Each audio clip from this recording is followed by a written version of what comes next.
good morning, good morning, Georgia. So, mao ni among last day din Sir Georgia sa among hotel nga among gina-stayhan. So, nandyan si na Ate Ara.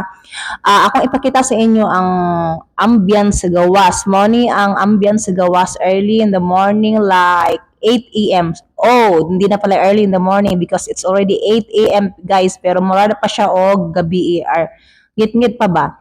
So, last day na mo karon mo nang amo ang gipakita na mo ang amo ang luggage nga ready na before mi mokaon og pamahaw kay mokaon mi guys og pamahaw before mi mo larga og kay basin ba guslaon mi sa airport syempre mahal ng airport guys kay ang syempre credit card natong gamiton kay wa na tay kwarta sa Georgia so mo na among ginapili og unsa nga amo ang pilion namo nga pinduton ba kay syempre lahi ang ila ang elevator so naanad mi sa Saudi nga ang elevator namo ang ground floor lahi pud siya so na sa tikati kay gihulat na namo nagkamali-mali pa siya pindot ug aha ang pinduton o katawa dayon ang isa ka kauban nako and then padulong nami sa ubos kay mamili nami sa among kanon and then gihatag ni Ate Ara ang iya ang hibilin so mao ni guys ang amo ang venue sa among pamahaw na mo na o din hagaon na si Ate Kati kay dali ra kay sa among pagpili sa among pagkaon pero kana gid akong favorite kana o kana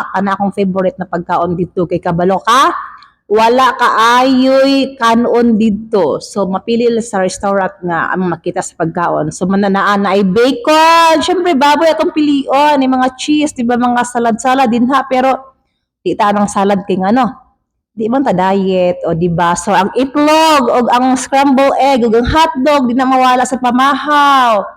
Siyempre takloban na nato kay atong mangita pataglaing pagkaon pero mga cheese mga palaman na mga orange di ko ganahan ana so abrihan nato ang isa ka menu o itlog og na ay unsa man ay pangalan pero naitalong din ha nga wa ko sabot ang singalan ana takloban nato dayon pero kuha tag kape guys pili na to ang cappuccino o mangiti na ang kape char.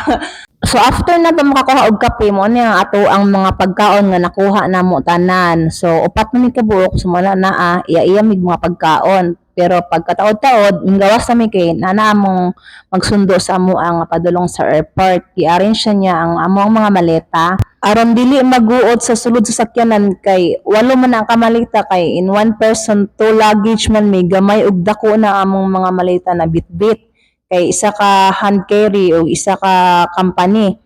So guys, thank you everyone for watching my video. Don't forget to hit like and subscribe in my channel. So bye everyone.